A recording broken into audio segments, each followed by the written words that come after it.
We still have some rainfall around. Thankfully, the heaviest of it is now waning. Now, still some ongoing storms kind of between Lafayette, more so centered over Baton Rouge.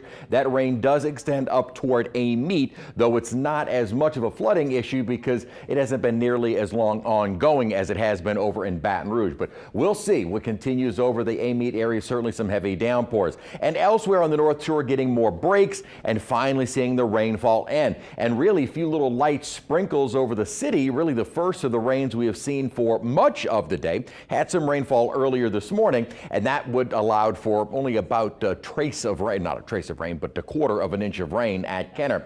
Note as we look upstream further, though, no real additional development of thunderstorms based on satellite presentation, so most of the rainfall winding down is what the models have been indicating. Now, right along that boundary, we had, generally speaking, about 1.5 to 3+ inches of rainfall, but some isolated locations did see 4 to 5+ inches of rainfall. And again, it has to set up right over some of these observing stations, but Picayune, 5.32 inches of rainfall, over 3¼ inch of rain at Slidell, 2.18 at Reserve, whereas Kenner, as I mentioned, just about 1/4 inch and 1/2 inch of rainfall in Hammond. Today's high was able to get up to 76 degrees, so more of a spring-like feel, and we're still under cloudy skies with a few ongoing showers, but the rain is ending. 73 right now at Kenner. High humidity. The dew point is up to 71 degrees. A very muggy air mass that really started to set up this weekend and got kind of a peak during the day today with this surge of moisture ahead of our rainfall.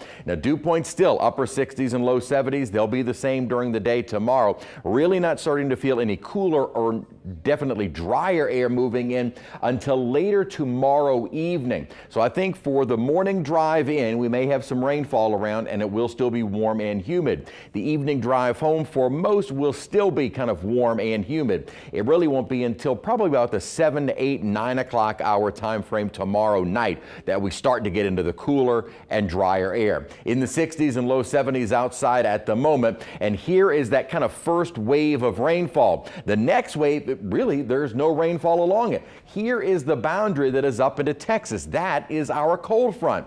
As that front approaches and moves into a more humid environment, we'll see the showers and storms developing. Now, unlike today, this line will move. Today's rain kind of set up along a boundary and remain stationary. Tomorrow, we'll see a line of rainfall, but it will be moving from northwest to southeast. As far as the timing goes, morning may be dry for many, but then we'll get that line of rainfall maybe around the lunch hour in the metro area, earlier than that on the North Shore, and then by about 3, 4 o'clock, rain is done. Now, the colder air, again, not moving in until probably after 7 toward 9 o'clock. And also note we'll have some overrunning moisture that will keep some rainfall around later into Tuesday night and early Wednesday morning, but primarily coastal locations, so lower Jefferson, central to lower Plaquemines, as well as parts of the Mississippi coast. By early Wednesday morning before daybreak, skies are clearing and that cold air is moving in, and we will enjoy a couple